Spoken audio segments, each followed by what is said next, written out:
ॐ तव कथामृतं तप्तजीवनं कविभिरीडितं कल्मषापहं श्रवणमङ्गलं श्रीमदाततं भुवि गृह्णन्ति ये भूविराजना। श्री रामकृष्ण वचनामृत परिच्छेद 51 का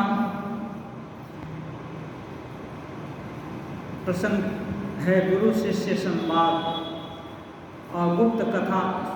श्री रामकृष्ण देव कह रहे हैं। श्री रामकृष्ण देव मणि से पूछते हैं, अच्छा मेरे दर्शनों के बारे में तुम्हें क्या मालूम होता है? ये तरीका है पढ़ने और पढ़ाने का। टीचर बोलते गए और शिष्य सुनते गए, तो हो सकता है एक कान से गई बात दूसरे कान से निकल गई, ऐसा बोलते हैं। लेकिन यदि पूछ दिया जाए कि अच्छा क्या बोला गया, तो उसका जवाब यदि दे देता है सुनने वाला, तब इसका मतलब सुन लिया है। जब सुन लिया है तब वो अच्छी बात है ना, समय पर फल प्रसव करेगी। कहते हैं आवृत्ति शास्त्राणां बोधादपि गरीयसी। ये बार बार आवृत्ति माने बोलना या सुनना, जो भी हो, ये आवृत्ति माने बार बार वही चीज आना। ये बोधादपि, यदि समझ में नहीं आता है तब भी बार बार सुनिए, बार बार कहिए, तो इससे क्या होगा? कोई सोचता है कि पूरा समझ में आ जाएगा तभी सुनेंगे। तो एक कहावत है कि समुद्र जब शांत होगा तब नहाएंगे, तो ऐसा कभी नहीं होता। कभी समुद्र शांत नहीं होगा, कभी समुद्र में नहाना नहीं होगा। इसलिए जो नहाना चाहता है इसी में थोड़ा उपाय करके जैसे तैसे करके नहा लेगा। तो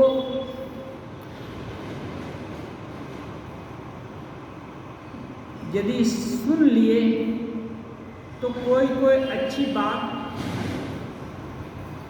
जाने या अनजाने बीज रूप में भीतर पड़ी रहती है, और इसको बोलते हैं अनुकूल परिस्थिति आने से जो भी एक विषय है ना, विषय कोई भी विषय हो, अच्छा हो या बुरा, ज्ञान का कोई भी विषय हो, वो अनुकूल परिस्थिति आने से वो फल प्रसव करता है। वो आदमी के मानस पटल पर या दिल में प्रतिभात हो जाता है। ऐसे ही जैसे खराब बातें, खराब संग आया, इसलिए बोलते हैं दुस्संग है ना, सब सदा छोड़ देना चाहिए और सत्संग हर समय करना चाहिए। क्यों? सत्संगति में रहने से, यहाँ लिखा है जाड्यम धियो हरति सिंचति वाचि सत्यम मानोन्नति दिशति पापम अपाकरोति दिक्षु तनोति कीर्तिम सत्संगति कथय किम न करोति पुंसाम। न बुद्धि के जड़ता को खत्म कर देती, बुद्धि में लेथार्जी आ जाती है। इसलिए सत्संग में जाने का जरूरत है। अकेले पढ़ेंगे तो नींद आ सकती है, यदि 10 लोग मिलकर पढ़ेंगे तो एक दूसरे से चेक एंड बैलेंस रहता है, नींद नहीं आएगी। यदि 100 लोग एक जगह जब ध्यान कर रहे हैं तो अब एक जन खर्राटे भरेगा तो दूसरे लोग को छेल भी देगा। हाँ, ऐसा भी होता है। और लज्जा भी होती है कि सब लोग देखेंगे तो क्या कहेंगे, क्या सुनने आया है। इस कारण से भी नींद नहीं आती है। एक कोई बुद्धिस्टिक इसमें है, बहुत तरह का वो लोग अपना ध्यान साधना ये कराते हैं। तो एक स्वामी जी अपने बता रहे थे कि उनके यहाँ है 10-20 जो भी ध्यान कर रहे हैं सब बैठेंगे और एक की ड्यूटी रहेगी, एक कपड़े का कोड़ा रहेगा, कोड़ा, हाँ, और एक गट्ठी बांध दी जाएगी किनारे पर और एक हाथ में, एक तरफ हाथ में रहेगा और उससे वो जिसको भी झपकी आएगी एक कोड़ा दे देगा तो वो सीधे से ये हो जाएगा, टर्न हो जाएगा और वो ध्यान करने लगेगा।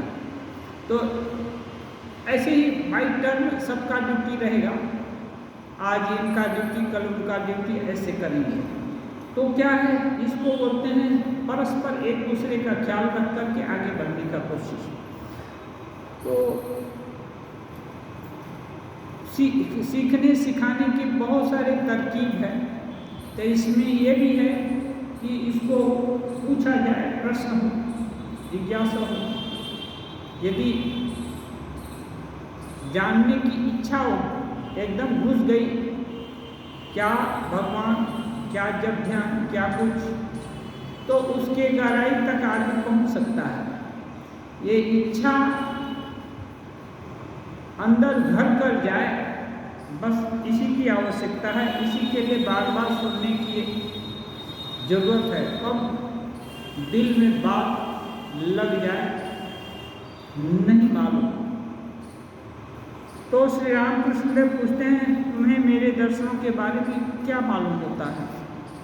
मणि कहते हैं, मणि ये और कोई नहीं, ये महेंद्रनाथ गुप्त ये हैं जो मास्टर महाशय हैं, जो कि कथामृत पहले बंगला में लिखे, अभी उसका हिंदी अनुवाद रामकृष्ण वचनामृत है।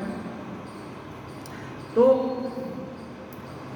वही छद्म नाम, छुपा नाम अपना मणि भी रख देते हैं, कभी मास्टर भी करते हैं, क्योंकि वो प्रिंसिपल भी थे स्कूल के, तो लोग उनको मास्टर करते हैं, तो ठाकुर भी कभी कभी मास्टर करते थे। मणि कहते हैं आप ईश्वर के विलास स्थान हैं, माने जहाँ कोई बार बार रहता है उसको उसका विलास स्थान बोलते हैं। ज़्यादा समय कटाए, ज़्यादा समय रहे, हाँ, वहाँ आनंद में रहे, स्फूर्ति में रहे, वो स्थान होता है। तो ऐसे ही जिन्होंने भगवान लाभ कर दिया है, श्री रामकृष्ण देव का ऐसा शरीर है, वहाँ भगवान श्वास प्रश्वास में, हर चिंतन में, हर उद्दीपन में भगवान का स्फुरन हो रहा है। इसलिए मणि कहते हैं आप ईश्वर के विलास स्थान हैं, आपके शरीर में ईश्वर लीला खेला कर रहे हैं, क्रीड़ा कर रहे हैं। मैंने यही समझा कि आप यंत्र हैं और वे यंत्री हैं।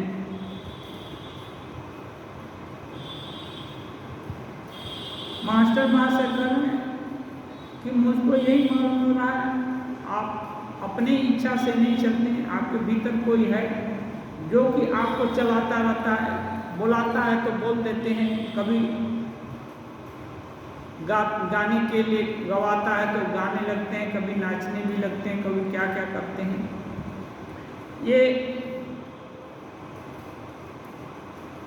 आप स्वयं से हर समय करते हैं ऐसा नहीं मालूम होता है, लगता है कोई चला रहा है। इसलिए आप चलने वाले हैं, आपका शरीर ही चलता है, भीतर चलाने वाला लगता है कोई दूसरा है। और मास्टर महाशय कहते हैं दूसरों को उन्होंने मानो सांचे में डालकर तैयार किया है, दूसरे लोगों को सांचा में डाल दिया। ईंट बनाते हैं तो एक सांचा बना लेते हैं, उसमें मिट्टी लौदा करके डालते हैं और फिर ईंट बिछाते चले जाते हैं। और ऐसे ही फैक्ट्री में बहुत तरह का सांचा बनता है और उसमें एक ही तरह का बहुत सारा मटेरियल निकलता जाता है। ऐसे ही लोगों को सांचे में डालकर भगवान तैयार किए हैं और आपको स्वयं अपने हाथ से तैयार किए हैं, अपने हाथ से गढ़े हैं। हाँ, भगवान के हम मैंने कुशल सुदक्ष शिल्पकार।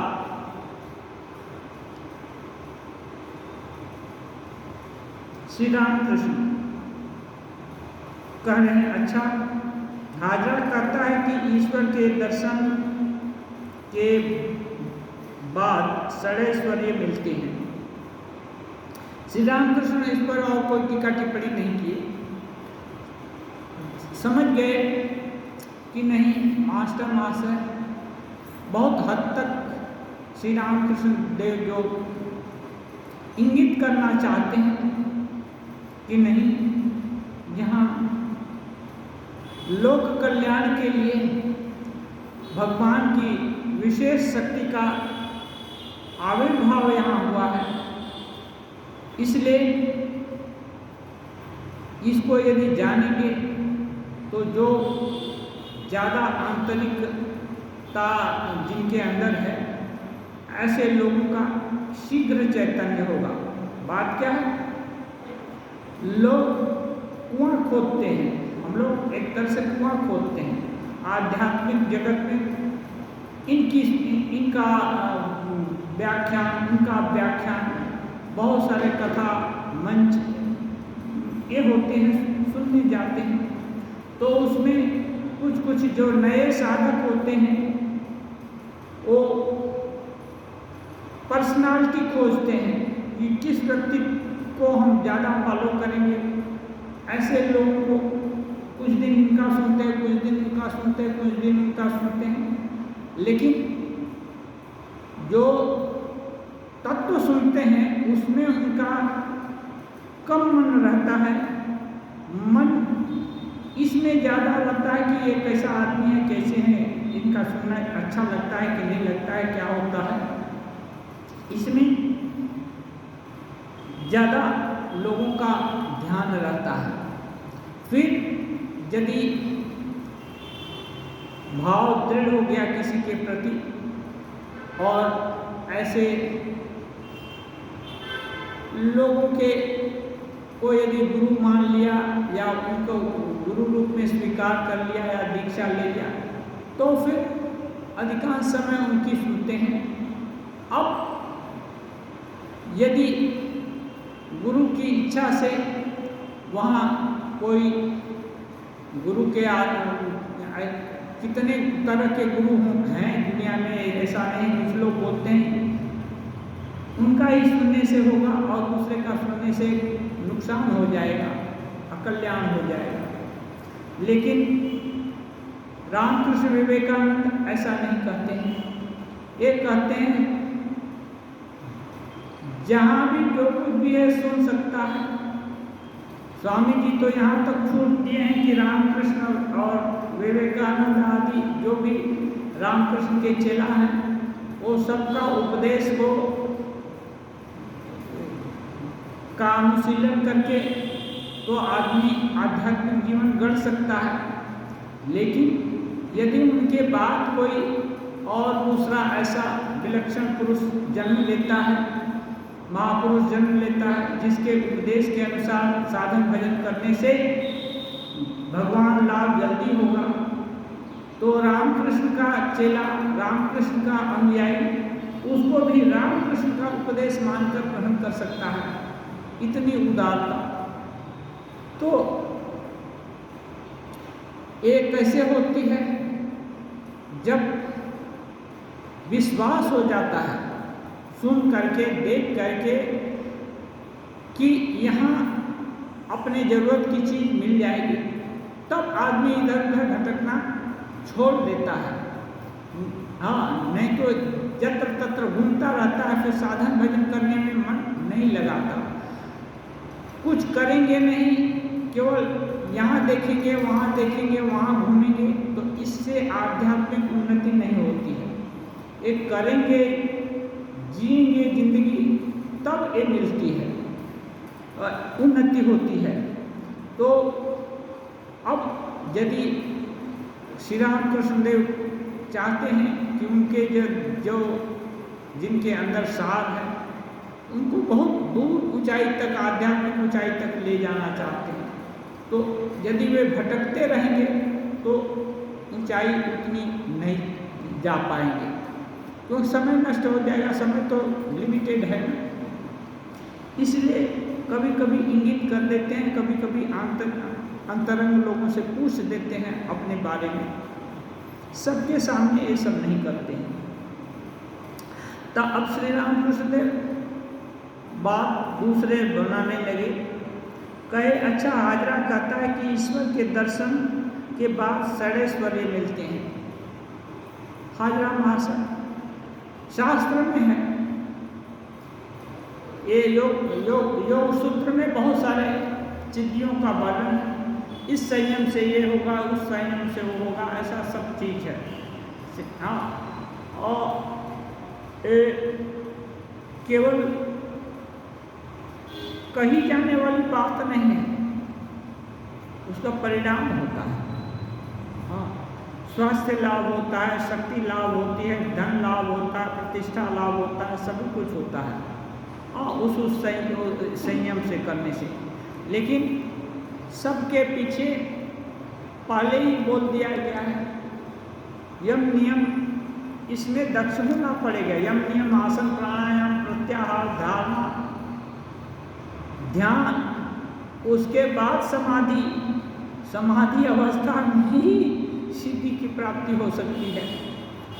जब आदमी काफ़ी योग्य हो जाएगा तो उससे सुनने वाले, जानने वाले लोग अपने आप उसके पास आ जाते हैं।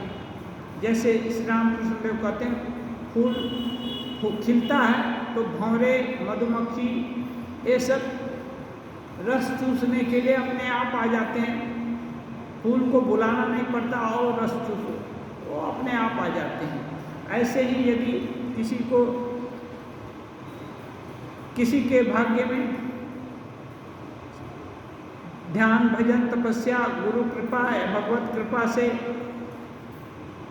ईश्वरी शक्ति का विशेष प्रकाश हुआ, तो वहाँ लोग उनसे शिक्षा पाने के लिए, मार्गदर्शन के लिए अपने आप आते हैं। तो लेकिन कोई ये जो शक्ति मिलती है ईश्वरीय दर्शन के बाद, उस शक्ति का कोई उपयोग करता है, कोई नहीं करता है। श्री रामकृष्ण देव के पास शक्तियाँ नहीं थी, ऐसी बात नहीं है। जब अंतिम शैया पर श्री रामकृष्ण देव थे और एक दिन नरेंद्रनाथ को बुलाए, उन्होंने नरेंद्र को बोला, देख, मैं बहुत सारा साधना किया तो मेरे पास मुझको सभी तरह की सिद्धियां प्राप्त हैं, अष्ट सिद्धियां, लेकिन मैंने इनका कभी उपयोग नहीं किया, मुझको जरूरत नहीं पड़ी। लेकिन माँ तेरे द्वारा जगत कल्याण के लिए लोक शिक्षा दिलवाना चाहती हैं। उन श्री रामकृष्ण देव का क्या ये फंक्शन था, इनका इतना पवित्र, इतना निर्मल शरीर था कि ऐसे शरीर में ही भाव, महाभाव और इतने बड़े बड़े दर्शन और ज्ञान, ये सब लाभ हो सकते हैं। इतना विशुद्ध शरीर नहीं होता, इतना विशुद्ध चरित्र नहीं होता, तो इतनी बड़ी बड़ी उपलब्धियां नहीं होती। अब इनके कारण इनको 12 वर्ष तक जी रहे हैं कि प्राण नहीं है, इसका भी होश नहीं है, खाना नहीं खाए, क्या कैसी विषम अवस्था में गए। इसके कारण इनका शरीर बहुत जीर्ण और सुकोमल हो गया। अब ऐसे शरीर से फिजिकल वर्क नहीं होगा, इतना प्रचार, विदेश तक जाना, ये सब नहीं होगा। तो इसके लिए विवेकानंद जी का बलिष्ठ देह, कम उम्र, ये सब हैं, और वो भी मंडल से पकड़ कर लाए हुए हैं, तो वो भी कम नहीं है, लेकिन उनको इतना करना नहीं पड़ा। श्री रामकृष्ण देव के सानिध्य में जल्दी ही विरासत के रूप में स्वामी जी पा गए। अब इनको बांटना है, तो ठाकुर चाहते थे, उनको बोले माँ का इसको तुमको दे देना चाहता हूँ, इसको यदि ले लेगा तो इसके द्वारा माँ का बहुत काम होगा। श्री रामकृष्ण को देना चाहते थे, लेकिन जैसा गुरु वैसा ही चेला। बोलते हैं प्रताप का घोड़ा, बाप का बेटा कुछ नहीं तो थोड़ा। तो जैसा गुरु वैसा ही चेला। इतने त्यागवान, इतने वैराग्यवान। क्या श्री रामकृष्ण देव की विशेषता क्या है? त्यागी के सम्राट हैं, ये सबसे बड़ी विशेषता है। उन्होंने इतना धर्म समझना उत्तम किया, ये सब तो ये छोटी बात है उनके लिए। उनका ऐसा वैशिष्ट है कि त्याग माने सर्वस्व त्याग, ऐसा त्याग जिसकी कल्पना नहीं की जा सकती। शरीर का होश नहीं है, कपड़े का होश नहीं है, मान मर्यादा का होश नहीं है, कुछ का नहीं, ईश्वरार्थे सब कुछ त्याग, ऐसा त्याग। और जिस चीज़ को एक बार छोड़ दिए, टाका माटी टाका, रुपया मट्टी रुपया ऐसा कह करके जब गंगा जी में सिक्का और मिट्टी डाल दिए, उसके बाद किसी भी मेटल से स्पर्श होने से हाथ टेढ़ा हो जाता, बिच्छू डंक मारने जैसा उनको पीड़ा होती, मन जैसा मुख वैसा ही, शरीर एकदम वैसे ही, तीनों एक सूत्र में बंधेंगे, ऐसा शरीर।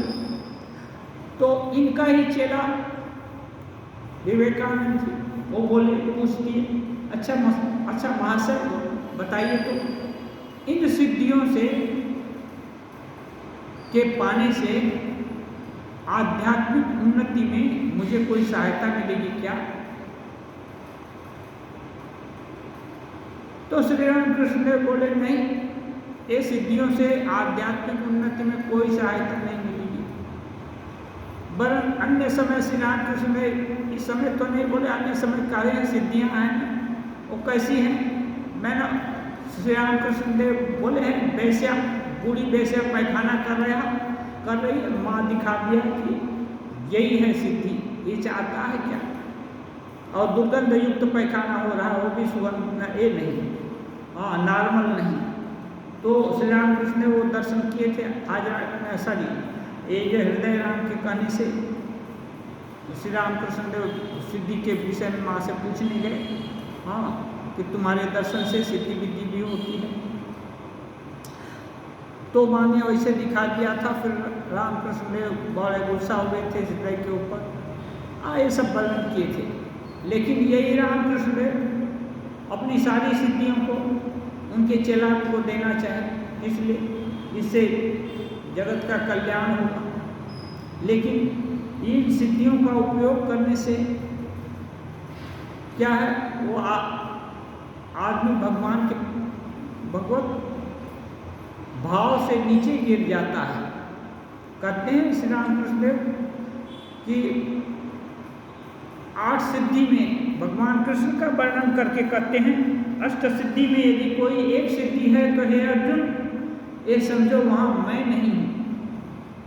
8 सिद्धि में एक भी सिद्धि है, क्यों? वहाँ अभिमान ज़्यादा हो जाएगा। जहाँ भरा हुआ पानी है ना, वहाँ दूसरा चीज़ कैसे जाए? एक है रहीम कवि का एक दोहा है, भरी सराय रहीम लखी पथिक आप फिर जाए। भरी, जब आगे आगे तालाब खुदवाते थे, बावड़ी वोवड़ी बनवा भी देते थे बड़े बड़े लोग, ज़्यादातर रईस लोग गांव के पुण्य के लिए, उसमें पानी रहता था, लोग उसमें घर भी बना देते और घर में आकर रहते, पानी वहीं से पीते थे, तालाब का ही पानी पिएंगे और वहीं थोड़ा कुछ भी सत्तू वगैरह होगा तो उसको खा लेंगे, या रोटी बनाना रहेगा तो इधर उधर से लकड़ी पकड़ी उतारकर बनाकर खा लिए और चलते बने। लेकिन बरसात के दिन में जब तालाब लबालब भरा है तो घर में भी पानी आ जाता है, तो अब जो भी यात्री है अब वहाँ विश्राम करेगा, इस ये भावना नहीं पोषण करता है, वो चलता बनता है। ऐसे ही जहाँ सिद्धियाँ हैं, सिद्धियाँ शक्ति की प्रतीक हैं। शक्ति है, भगवत भिन्न यदि कोई शक्ति है, ऐसे तो भगवान को छोड़कर और कुछ है नहीं। ईशावास्यम इदं सर्वम्, इस विश्व निखिल ब्रह्मांड में ईश्वर को छोड़कर कुछ नहीं है। लेकिन माया के कारण भिन्न भिन्न दिखती है, तो जो शक्ति के रूप से जो दिखती है सिद्धि, वो रहने से महाभगवान का शुद्ध सत्व प्रकाशित नहीं होता है। तो श्री रामकृष्ण देव से सुने कि नहीं, इससे आध्यात्मिक रूप से उन्नत होने में, भगवान की तरफ जाने में कोई सहायता नहीं मिलेगा। बस वैसे ही नरेंद्र नाथ बोले तब इसे रहने दीजिए, बाद में देखा जाएगा, नहीं चाहिए, छोड़ दिए। और श्री रामकृष्ण देव ज़्यादा जोर जिद भी नहीं किए, क्योंकि ये जहाँ वैराग्य है सबसे बड़ा गुण यही है, वैराग्य में वा भयम, वैराग्य जहाँ है वहीं अभय है। हाँ, और जो भगवान को छोड़कर और कुछ नहीं चाहता उसको क्या चाहिए? चाह गई चिंता गई मनुआ बेपरवाह, जिसको कुछ नहीं चाहिए सोई शहंशाह, जिसको कुछ नहीं चाहिए वही एकदम शहंशाह है, कुछ नहीं चाहिए, क्या चाहिए? हाँ, जो भगवान को छोड़कर कुछ नहीं चाहता है उसको और कुछ नहीं चाहिए, एकदम मस्त रहे। और कभी कभी तो भगवान का भी परवाह नहीं करता है, जिसको अपना दिल दे दिया, लगा दिया, अब उसको बार बार क्यों बुलाना? उसका फर्ज नहीं होता है क्या कि वो भी आए? एक प्रेमी दूसरे प्रेमी को हर समय बुलाता रहेगा और दूसरा प्रेमी को भी पत्ता नहीं देगा, ऐसी क्या बात है? हाँ, ऐसी क्या बात है? इसलिए उनके तरफ देखता भी नहीं, पूछता भी नहीं, जरूरत नहीं है, तुम अपने में मस्त हो रहो। तब ऐसा प्रेमी कहता है रमे उल्फत जिस तरह होगा निभाएंगे जरूर, तुम हमें चाहो न चाहो हम तो चाहेंगे जरूर, हम चाहेंगे तुमको, तुम आओ या मत आओ, तुमको बुलाने नहीं जाएंगे, केवल हमारी तुम्हारे प्रति सद्भावना प्रेम जो भी है ये रहेगा। तो ये नहीं दिए थे, लेकिन श्री रामकृष्ण देव अभी उदाहरण देकर कहते हैं कि देखो हाजरा तो कहता है, क्योंकि हाजरा पंडित है, शास्त्र पढ़ा है, ट्रेडिशनल रूप से शास्त्र पढ़ा है, और ये है वो बोलता है कि ये है भगवत दर्शन से षडैश्वर्य मिलता है। हाँ, मणि कहते हैं, तो अभी मणि का विचार जानना चाहते थे। सब विचार तो श्री रामकृष्ण देव पहले बता चुके हैं या बताते हैं बीच बीच में, तो अब इनसे भी सुनना चाहते हैं ये लोग क्या करता है, क्या सुना है, क्या समझा है। तो मणि कहते हैं जो शुद्धा भक्ति चाहते हैं वे ईश्वर के ऐश्वर्य की इच्छा नहीं करते। मणि जैसा सुन रखे थे और जैसी उनकी धारणा हो गई थी इस विषय में, वो बोले जो ईश्वर को भक्ति करते हैं, श्रद्धा करते हैं, वो उनके ऐश्वर्य को नहीं चाहते, उनके ऐश्वर्य की कोई इच्छा नहीं करते। हाँ, उनका कितना गाड़ी, कितना माल, कितना असबाब है वो जानने का फुर्सत नहीं, समय नहीं है, जब मालिक से ही प्रेम है। तो श्री रामकृष्ण कहते हैं, अब श्री रामकृष्ण देव इसका एनालिसिस करते हैं, कहते हैं शायद हाजरा पूर्व जन्म में गरीब था, इसीलिए उसे ऐश्वर्य देखने की उतनी तीव्र इच्छा है। अभाव, गरीब रहना माने क्या? धन का अभाव माने गरीब हो, गरीबी। लेकिन कितना भी कुबेर का भी खजाना हो तो भी कुबेर भी गरीब हो सकते हैं। क्या गरीबी है कुबेर की? क्या होगी? जो धन का ही मानव है उनकी गरीबी की कहीं ये जो पोस्ट है वो न छीन जाए, वो दूसरे को कुबेर न बना दिया जाए, ये गरीबी है। तो जो धन की का अभाव है, कोई भी अभाव रहेगा वो अभाव मिटे बिना वहाँ सर्वभाव में भगवान का ये नहीं होगा, आविर्भाव नहीं होगा। ये जो छोटा मोटा अभाव रहेगा उसको यदि खत्म नहीं कर देंगे कैसे भी करके तो भगवत प्राप्ति नहीं होगी। इसलिए कहते हैं पूर्व जन्म में गरीब था, इसलिए अब ऐश्वर्य देखने की उसकी इच्छा होती है। हाल में हाजरा ने कहा है, क्या मैं रसोइया ब्राह्मणों से बातचीत करता हूँ? फिर कहता है, मैं खजांची से कहकर तुम्हें वे सब चीज़ें दिला दूंगा। मैंने हाजरा अपना स्टेटस बड़ा करने के लिए वो जो भोग रान्ना करते हैं, खाना बनाते हैं भोग का, ठाकुर जी के लिए, मंदिर के लिए, माँ के लिए, वो लोग को हाजरा हीन दृष्टि से देखता है। क्या उनसे बातचीत करता हूँ? हाँ, मैंने इतना नीचे गिर नहीं गया, मैं विद्वान हूँ, विद्वानों से बात करता हूँ, नरेंद्र से बात करते हैं। और कभी कभी अपना अधिकार दिखाने के लिए बोलता है, मैं खजांची से बोलकर तुमको ये सब चीज़ दिला दूंगा, मुक्ति जो भी चाहिए।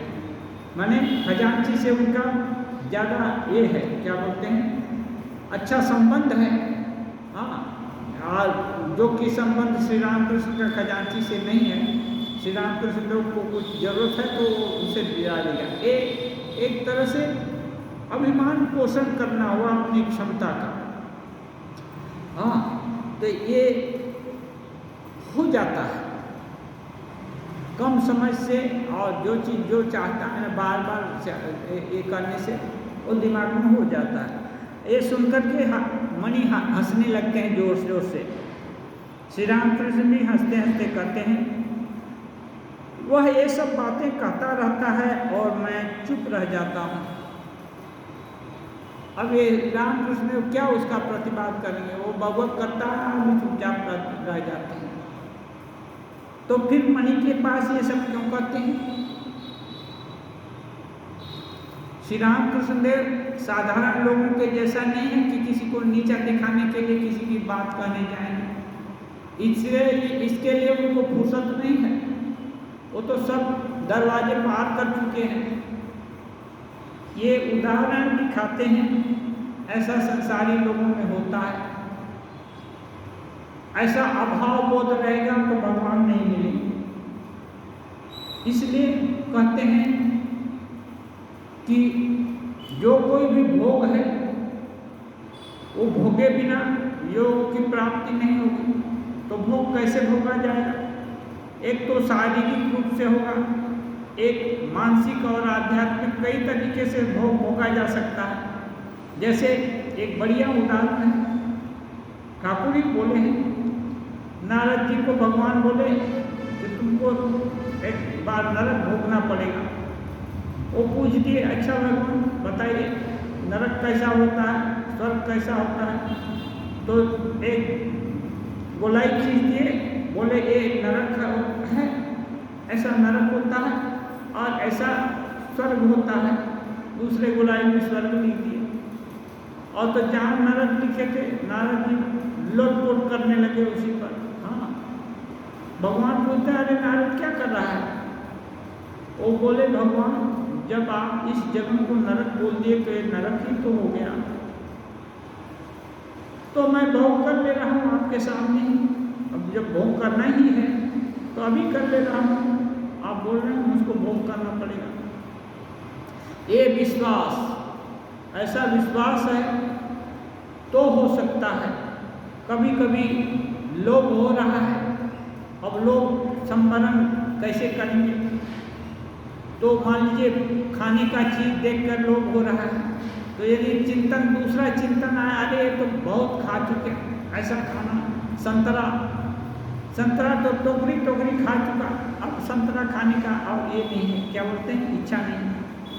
कोई चीज़ खीर खाएंगे, अरे लोभ हुआ तो मन में कल्पना किया कि अरे ये सब चीज़ तो बहुत खाया है, तो मन धीरे से ये शांत हो जा सकता है। तो ये भोग कर चुका है, यदि ये समझ गया तो उसकी तरफ नहीं जाएगा। या दूसरा विचार है, ये भयंकर है, यदि इस विचार को पोषण करेगा तो महती विनष्टि, महान विनाश हो जाएगा। हाँ, ये विचार खतरनाक है। इसलिए यदि ये चाहते हो कि अंगुली न झुलसे, तो माँ बोल दिया है आग में हाथ मत डालेगा, बस मान लो, उस पर पूरा पूरा विश्वास कर लो, तब आग में हाथ डालना नहीं पड़ेगा और जलने से बच जाएगा। ऐसे ही विश्वास हो गया और मना लिया कि नहीं, गुरु जी बोला है, शास्त्र बोला है, अवतार पुरुष लोग बोले हैं कि ये नरक का द्वार है, इसमें बंधन है, और श्रेय चाहने वाला लोग इस नरक के द्वार को नहीं चाहता।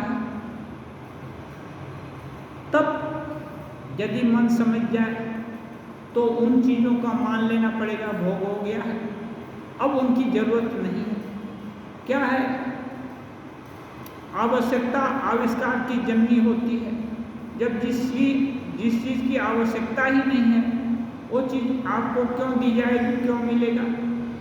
यदि कहीं नहीं जाएंगे तो उस घर में जाना भी नहीं होगा और दरवाज़ा खोलना तो दूर की बात रही।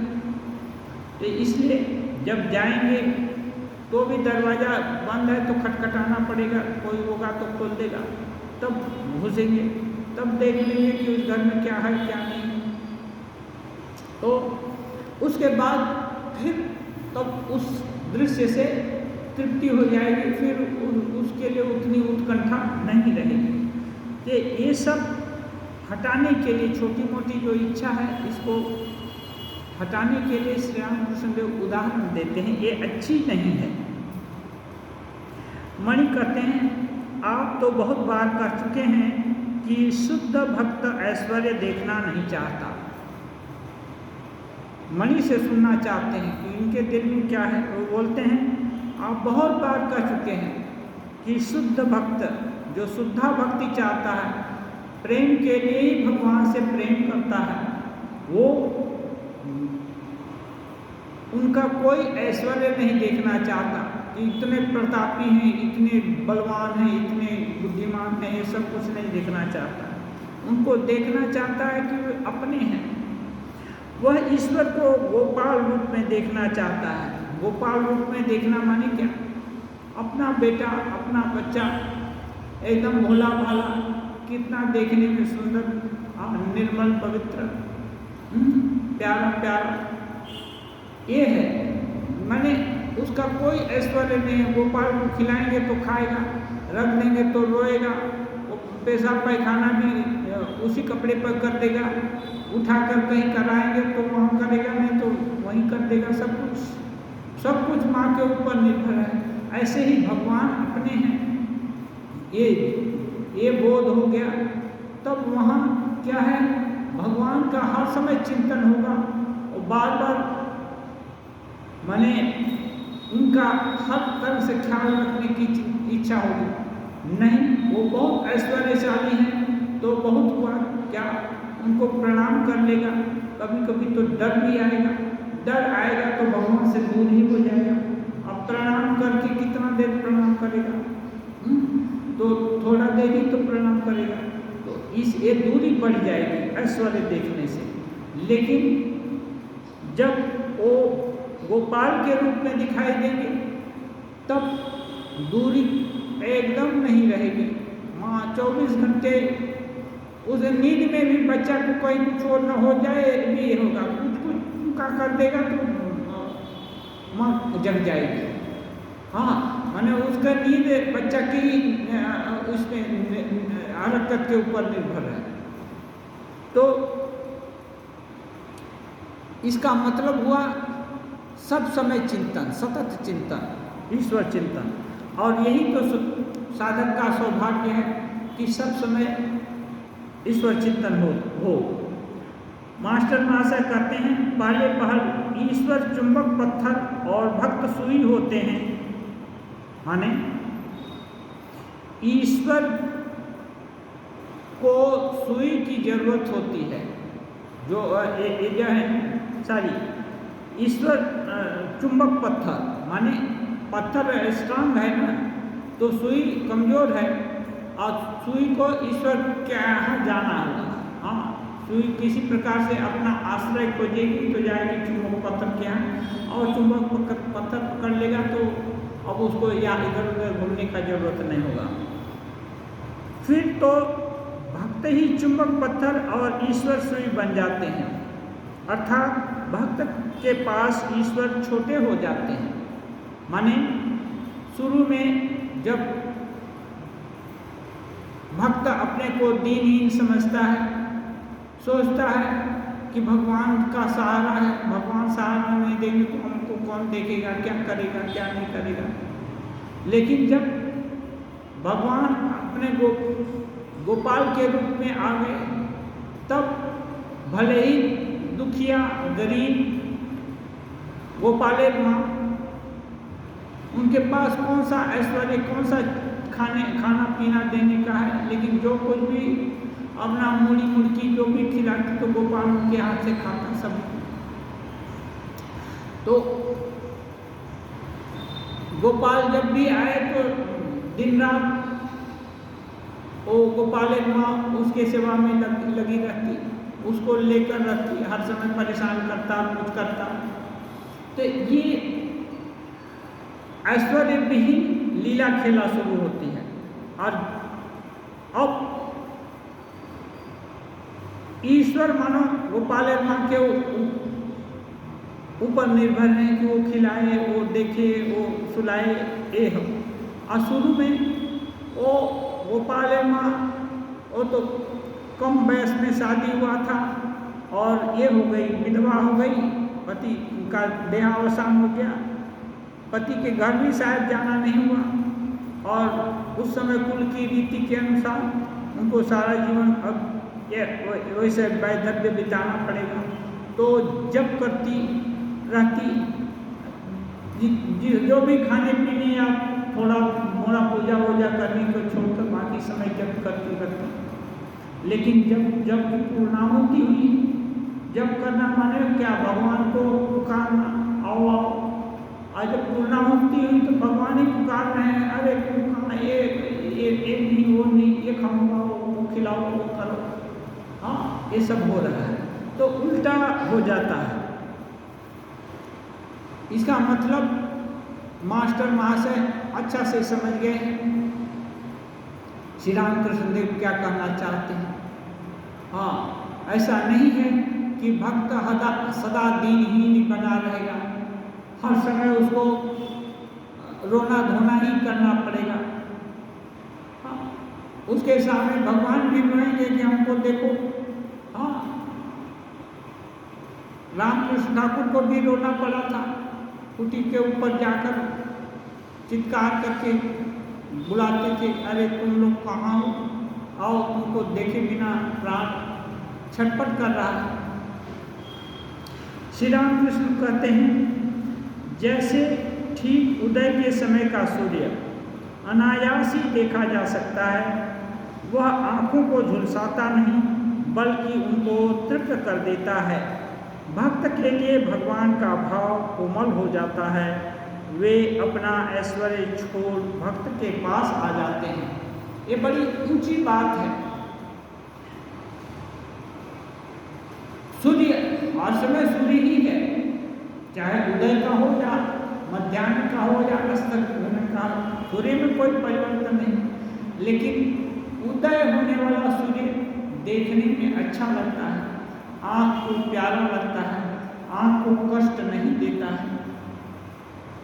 मध्याह्न का सूर्य देखेंगे तो देख सकते हैं, लेकिन आँख उलझ जाएगी, हो सकता है चकाचौंध दिखने लगेगा उसके बाद, या और कुछ हो जाए।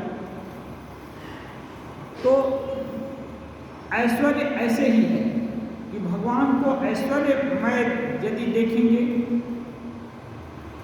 तो भगवान को ही देखना हुआ, लेकिन डर जाएंगे और कुछ हो जाएगा या दूरी बढ़ जाएगी। लेकिन यदि अरुणोदय का सूर्य जैसे भगवान ऐश्वर्य विहीन रूप दिखाएंगे तो क्या होगा, शुद्धि हर समय देख सकते हैं, कोई भय नहीं रहेगा, कोई व्यवधान नहीं रहेगा उनके और भक्त के बीच में। यही तो भक्त चाहते हैं। भक्त का के लिए भगवान कोमल हो जाते हैं, माने कोमल स्वरूप है अरुणोदय का सूर्य, और मध्याह्न का बहुत प्रखर। फिर दोनों चुप रहे। यहाँ वहाँ रामकृष्ण देव और मणि है। मणि फिर कहने लगे, मैं सोचता हूँ क्यों ये दर्शन सत्य नहीं होंगे। यदि ये मिथ्या हुए तो यह संसार और भी मिथ्या ठहरा, क्योंकि देखने का साधन मन तो एक ही है। फिर वे दर्शन शुद्ध मन से होते हैं और सांसारिक पदार्थ इसी अशुद्ध मन से देखे जाते हैं। यह भी श्री रामकृष्ण देव की युक्ति है। उसी को मणि सोच रहे हैं, मैं सोचता हूँ क्यों ये दर्शन सत्य नहीं होंगे। श्री रामकृष्ण देव जो बोले हैं कि जैसे दिखता है भगवान निर्मल हो जाते हैं, एक कोमल हो जाते हैं, उनका ऐसे दर्शन होता है, ऐश्वर्य विहीन दर्शन होता है, एक भला क्यों सत्य नहीं होगा, क्योंकि ये निर्मल मन से देखे जाते हैं भगवान, और अशुद्ध मन से ये संसार दिख रहा है। हाँ,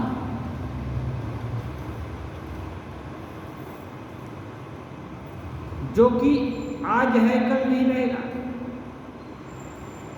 तो इसका अस्तित्व तो पूरा है नहीं, सब सदा के लिए है नहीं, तो ये इसी को मिथ्या कहते हैं। मिथ्या में एकदम नहीं है ऐसी बात नहीं, उसका अस्तित्व ज़्यादा नहीं है, उसका मूल्यवान नहीं है, ज़्यादा देर रहने वाला नहीं है। तो फिर शुद्ध मन से जो दर्शन होंगे वो क्यों नहीं सत्य होंगे। और कहते हैं सांसारिक पदार्थ इसी अशुद्ध मन से देखे जाते हैं। सांसारिक पदार्थ अशुद्ध मन से देखे जाते हैं, और शुद्ध मन हो गया तो भगवान देखे जाते हैं। तो भगवान कैसे, वो दर्शन सत्य नहीं होगा। सत्य माने क्या, जो जिसका अस्तित्व लंबा हो, जो जितना ही दीर्घ काल तक रहने वाला चीज होगा वो उतना ही बड़ा सत्य है। सत्य भी रिलेटिव है, और अंतिम सत्य ब्रह्म ही है, उनको उनके बाद और कोई सत्य नहीं है। तो जो चीज, जो वस्तु, जो स्टेशन, जो भी जितना है वो जितना ही लंबा रहेगा वो उतना ही सत्य है। श्री रामकृष्ण कहते हैं, इस बार देखता हूँ कि तुम्हें खूब अनित्य का बोध हुआ है। अच्छा कहो, हाजरा कैसा है। श्री रामकृष्ण देव को धारणा हो गई सुन करके भी कि नहीं, अनित्य का खूब बोध हो गया है। माने कौन सा चीज नित्य है, कौन सा अनित्य है। संसार अनित्य है, ईश्वर नित्य है, इसका खूब बोध हो गया है। अब ठाकुर सा हाजरा के विषय में कहते हैं, हाजरा कैसा है। मणि कह रहे हैं, वह है एक तरह का आदमी, निंदा नहीं करना चाहते मास्टर महाशय, भले ही वो उतना ऊंचे दर्जे का आदमी नहीं, इसलिए बोलने का तरीका वो बोले वह है एक तरह का मणि नहीं बोलना चाहते, इसलिए श्री राम को समझते हैं।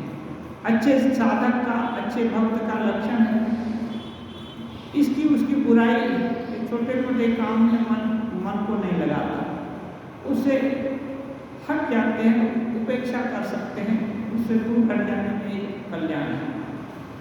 किसी की बुराई करते समय क्यों नष्ट करना है। श्री राम कृष्ण, अच्छा मुझसे तथा किसी और से कुछ मिलता जुलता है?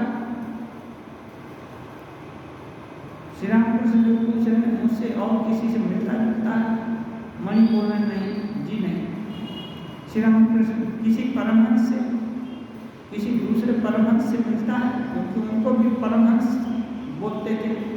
हाँ, परमहंस से फौज आश्चर्य, परमहंस की फौज आ रही है बोलते।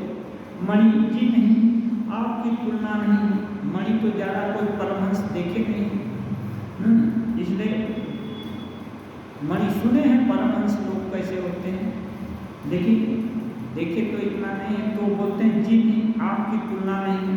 श्री रामकृष्ण हंसते हुए कहते हैं, तुमने अनचिन्हा पेड़ सुना है? अनचिन्हा पेड़, हाँ, जिस पेड़ को कभी कोई नहीं पहचान पाता, वो अनचिन्हा बोलते हैं। माने आज एक तरह का है तो कल दूसरे तरह का दिखेगा, परसों तीसरे तरह का दिखेगा। अब कौन पहचानेंगे? जो आज देखा वो कल नहीं पहचान पाएगा, जो कल देखा वो परसों नहीं पहचान पाएगा। हर समय बदलता रहता है। मणि, जी नहीं देखा है पेड़, सुना भी नहीं।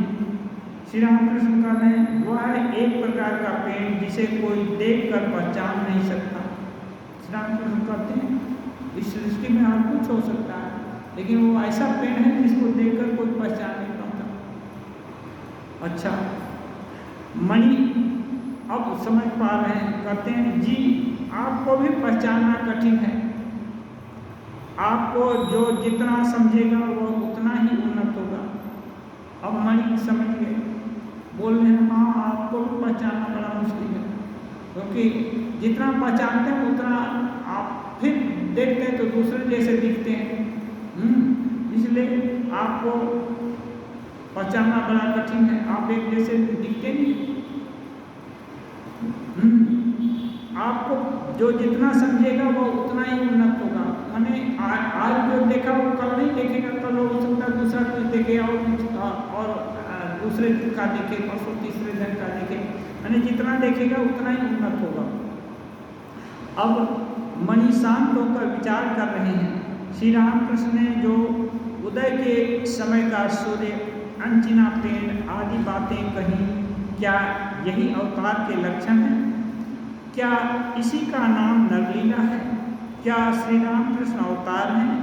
क्या इसीलिए पार्षदों को देखने के लिए व्याकुल होकर कोठी की छत पर चढ़कर पुकारते थे कि अरे तुम लोग कौन, कहाँ हो, आओ? कुछ शब्द सुन करके उससे अनुमान लगाते हैं।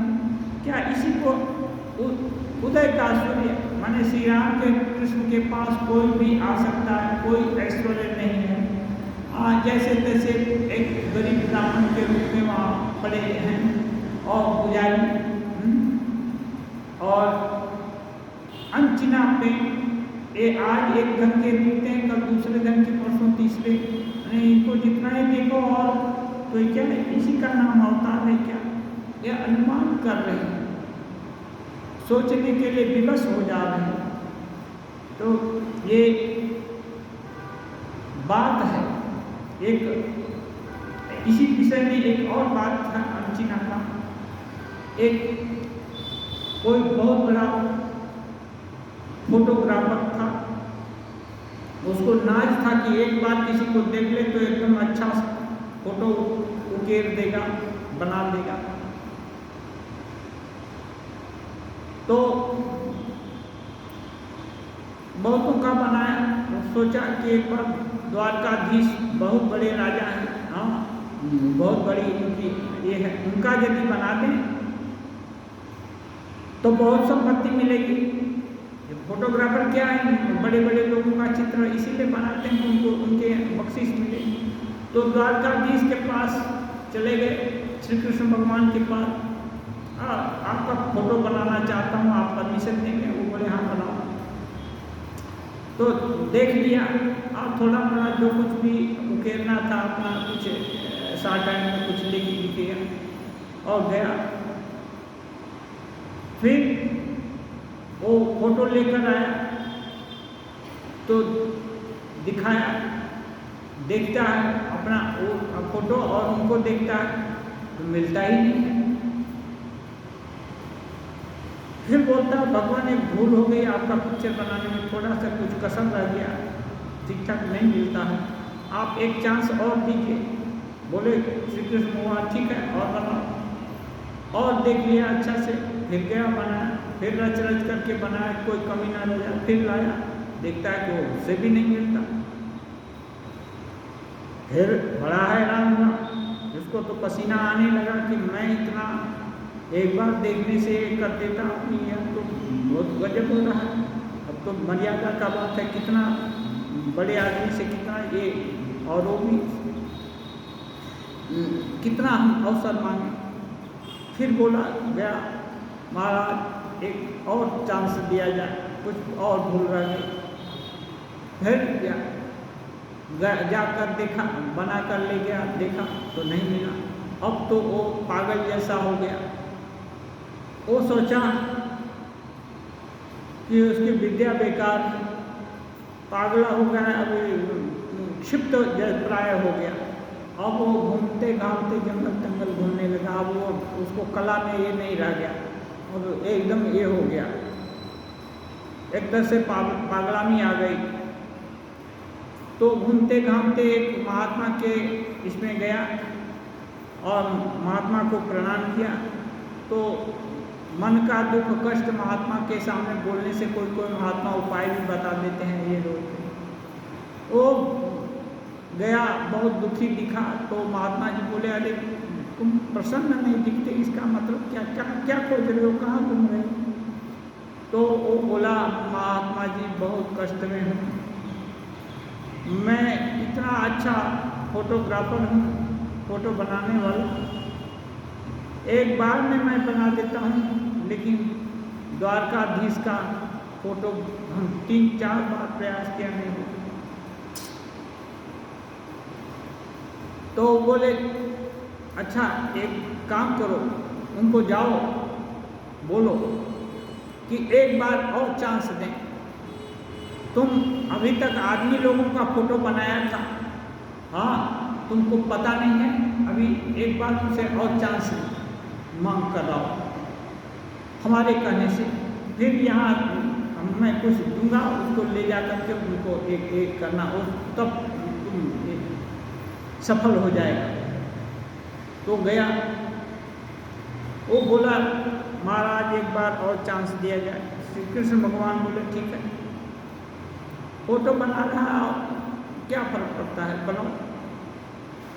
तो वो आया महात्मा जी के पास, महात्मा जी एक बढ़िया आईना मंगा कर रखे थे, उसको बोले अब एक काम करो, बोल छुपा कर कपड़े में ले जाओ और बोलो महाराज आपका फोटो बना दिया है। और तब जब बोलेंगे अच्छा दिखाओ तो इसको उनके सामने कर देना। तो अभी तक आदमी लोगों का फोटो बनाना जानता था, भगवान का फोटो तो बनाया नहीं।